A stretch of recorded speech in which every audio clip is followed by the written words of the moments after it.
Hello everyone, ఎలా ఉన్నారు? Welcome back my channel Yamini Pedireddla. ఈరోజు మనం వాము జావ ఎలా తయారు చేసుకోవాలో చూద్దాం. ముందుగా స్టవ్ ఆన్ చేసుకొని దానిపైన ఒక పాత్ర పెట్టుకొని అందులో ఆయిల్ వేసుకొని జీలకర్ర, ఆవాలు, ఎండుమిరపకాయలు, అలాగే వెల్లుల్లిపాయలు వేసుకొని బాగా ఫ్రై చేసుకోవాలి. అందులో కొంచెం కరివేపాకు,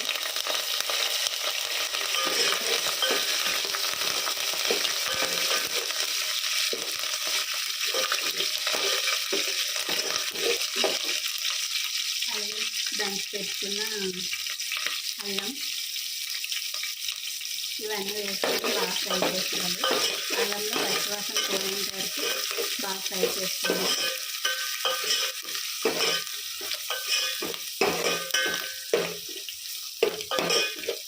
ఆ తర్వాత ఇందులో మనం ముందుగా కట్ చేసి పెట్టుకున్న పచ్చిమిర్చి, అలాగే వెల్లుల్లి, ఆనియన్స్ని కూడా వేసుకోవాలి.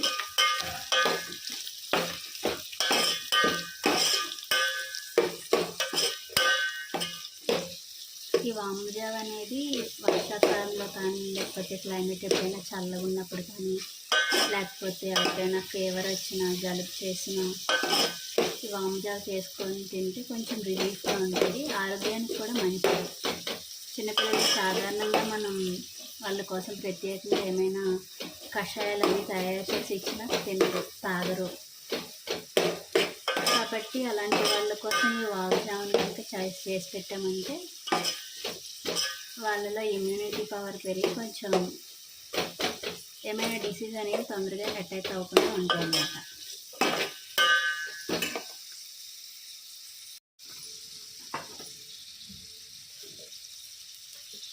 ఇందులో రుచికి సరిపడా ఉప్పుని కూడా వేసుకోవాలి. ఆ తర్వాత కొంచెం చిటికెడంత పసుపు,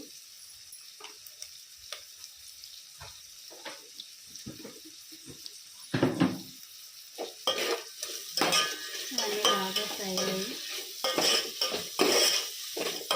ఉల్లిపాయలు కొంచెం వేగేంత వరకు ఫ్రై చేసుకోవాలి.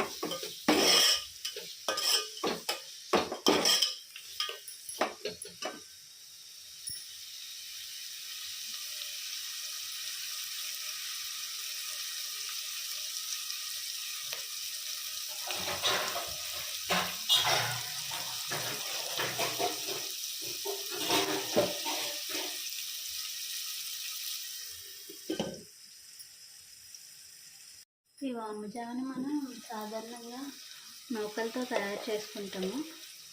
ఒకవేళ నూకలు కనుక మనకి అవైలబిలిటీలో లేనప్పుడు బియ్యాన్ని కొంచెం మిక్సీలో వేసి ఫోర్స్గా, కొంచెం మరీ పౌడర్లా కాకుండా కొంచెం ఫోర్స్గా బ్లెండ్ చేసుకుంటే నూకల్లో తయారవుతుంది అన్నమాట. అలా కూడా చేసుకోవచ్చు నూకలు అవైలబిలిటీలో లేని వాళ్ళు.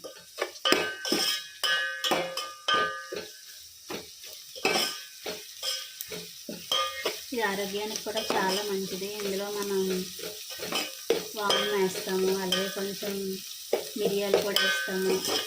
ఇష్టం ఉంటే మిరియాల పొడి, లేకపోతే కారం వేసుకోవచ్చు.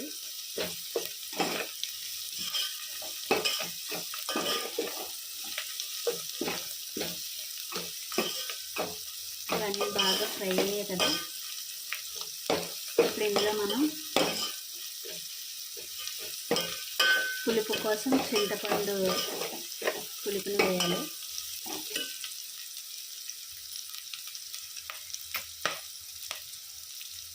మనం ముందుగా వాటర్లో నానబెట్టుకున్న చింతపండు నుంచి పులుపుని అనేది గుజ్జుని బాగా వాటర్ వేసి కలుపుకొని ఈ వాటర్ అనేది ఇందులో వేసుకోవాలి.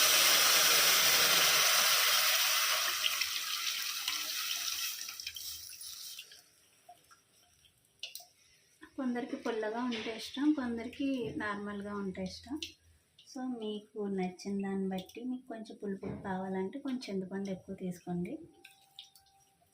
లేదు అంటే నార్మల్గానే కొంచెం ఒక నిమ్మకాయ సైజు చింతపండు తీసుకొని దాన్ని వాటర్లో నానబెట్టుకొని బాగా గుజ్జు తీసుకొని ఇలా వేసుకోవాలి. ఇందులో ఇంకా 2 గ్లాసులు వాటర్ యాడ్ చేస్తాను నేను.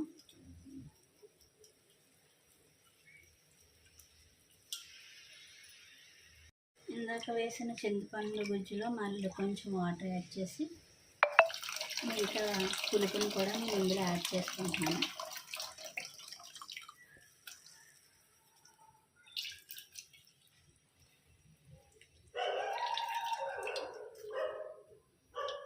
ఇప్పుడు ఇందులో మనం పులుపుని చూసుకొని సరిపోయింది అనుకుంటే అలా ఉంచేయండి, లేకపోతే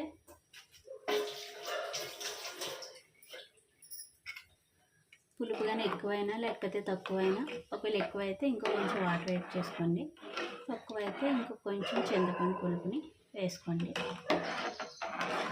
దీన్ని అంతా ఇలా బాగా మరగనివ్వాలి.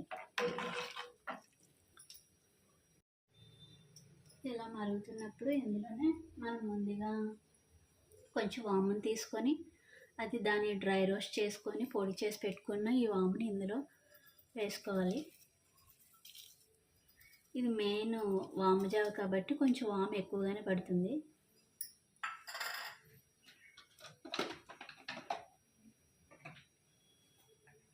అలాగే ఇందులో మిరియాల పొడిని యాడ్ చేసుకోవాలి. స్పైసీగా ఎక్కువ కొంచెం కారంగా ఘాటుగా ఉండాలంటే కొంచెం ఎక్కువ యాడ్ చేసుకోండి, లేదంటే నార్మల్గా యాడ్ చేసుకోండి. నేను ముందే చెప్పాను కదా మీకు, ఇందులో మిరియాల పొడి అయినా యాడ్ చేసుకోవచ్చు, లేదు అనుకుంటే కారం అయినా యాడ్ చేసుకోవచ్చు.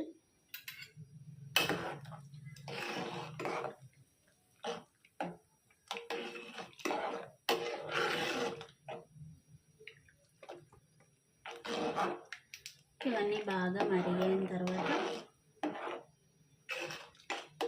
అప్పుడు అందులో మనం ముందుగా కడిగి పెట్టుకున్న నూకలను యాడ్ చేసుకోవాలి. కాబట్టి దీన్ని కొంచెం మరిగేంత వరకు ఉంచుదాం.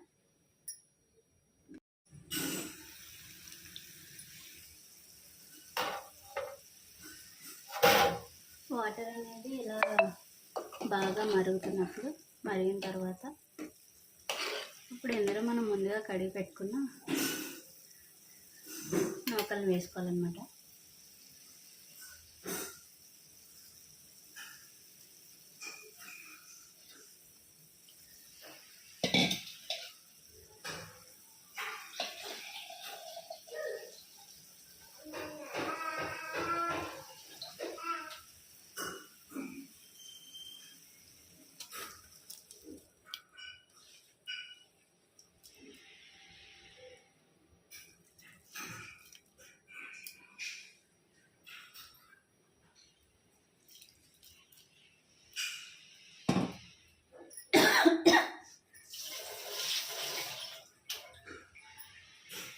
నూకల్ని కడిగి పెట్టుకున్న తర్వాత అందులో కొంచెం వాటర్ వేసి నానబెట్టుకుంటే తొందరగా అనేది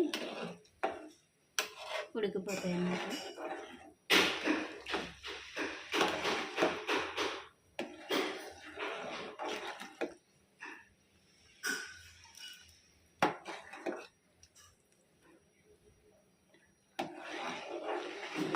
ఇప్పుడు ఇదంతా బాగా దగ్గరికి అయ్యేంత వరకు ఉంచాలి. జావా అనుకున్నాం కాబట్టి మరి చిక్కగా కాకుండా కొంచెం పలుచగా ఉండేలాగే చూసుకోవాలి, మరి దగ్గరికి అయిపోకుండా. ఇది ఆపిన తర్వాత ఇంకా కొంచెం దగ్గరికి అయిపోతుంది కాబట్టి మనం కొంచెం పలుచగా ఉన్నప్పుడే స్టవ్ ఆఫ్ చేసుకుంటే బాగుంటుంది.